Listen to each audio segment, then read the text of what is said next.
The revolving door describes the movement of individuals between government positions and private industry. Former lawmakers become lobbyists. Agency officials join corporate boards. Corporate executives accept senior roles in federal departments. This pattern is legal. In many cases, it's encouraged. The argument is simple. Government needs expertise. Complex industries require informed regulators, and few sectors are more complex than artificial intelligence. But when policy is still being written, and definitions are still being drafted, expertise becomes leverage. In emerging industries, early rulemakers don't just regulate markets, they define them. Artificial intelligence is not just another product cycle. It intersects with national security, defense contracts, financial markets, healthcare systems, cybersecurity, information infrastructure. The White House has framed AI leadership as a strategic priority. The Department of Defense is integrating AI into battlefield logistics and surveillance systems. Meanwhile, agencies like the FTC and Commerce Department are exploring AI oversight frameworks. Now consider this.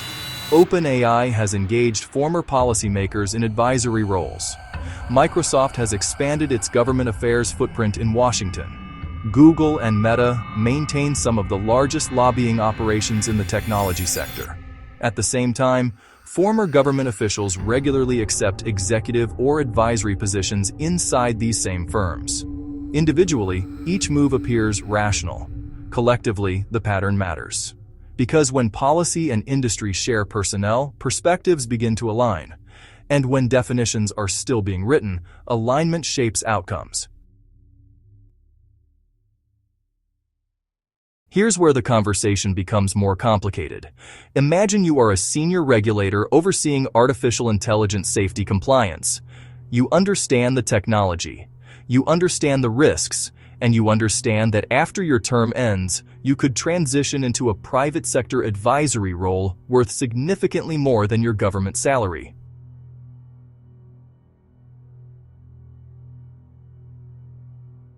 No laws need to be broken. No bribes need to change hands.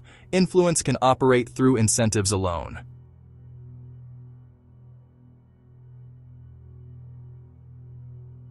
If regulatory frameworks become highly technical and complex, who benefits most? The companies with large legal departments, dedicated compliance teams, policy strategists, and existing government relationships. Startups often struggle under heavy compliance burdens. Large incumbents adapt. In financial history, similar patterns have emerged.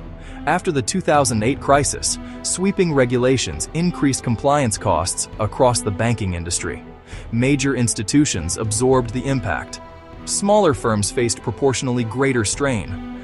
Artificial intelligence regulation may follow similar dynamics. When barriers to entry rise, consolidation often follows.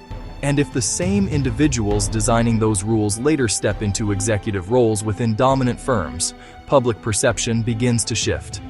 Even if intentions were clean, even if no law was broken, structure shapes incentives, and incentives shape outcomes.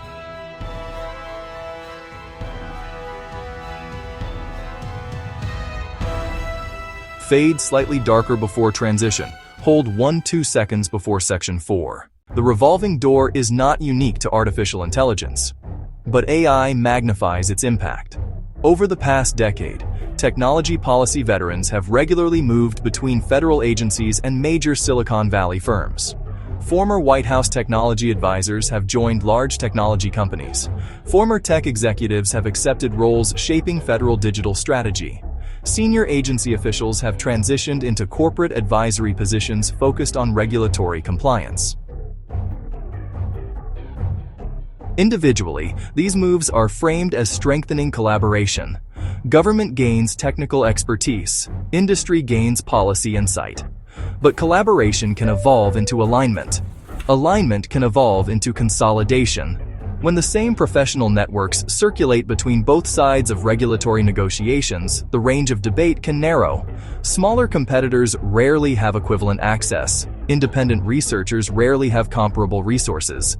And citizens rarely see how these transitions shape regulatory language before it becomes public policy. The process is procedural. It unfolds quietly through advisory panels, working groups, and draft revisions. It rarely trends on social media. It rarely sparks public outrage. But it shapes outcomes, because when personnel circulate within the same ecosystem, shared assumptions begin to harden. Risk frameworks prioritize stability. Compliance standards reflect existing capabilities, and policy begins to mirror institutional familiarity. None of this requires conspiracy. It requires structure. It's important to be precise. The revolving door is not automatically corruption. Government genuinely requires subject matter expertise. Artificial intelligence systems are complex. Policy mistakes could carry serious economic and national security consequences. But structure shapes outcomes. When policymakers and industry leaders circulate within the same ecosystem, shared assumptions solidify. Risk frameworks may prioritize stability over competition. Compliance standards may unintentionally favor scale, and regulatory language may reflect the capabilities of those already at the table. None of this requires malicious intent. It only requires structural overlap. The AI debate is often framed as innovation versus safety. But beneath that surface lies a more enduring question. Who defines the boundaries? Who drafts the definitions? Who decides what compliance means? Because in Washington, influence rarely shouts. It circulates.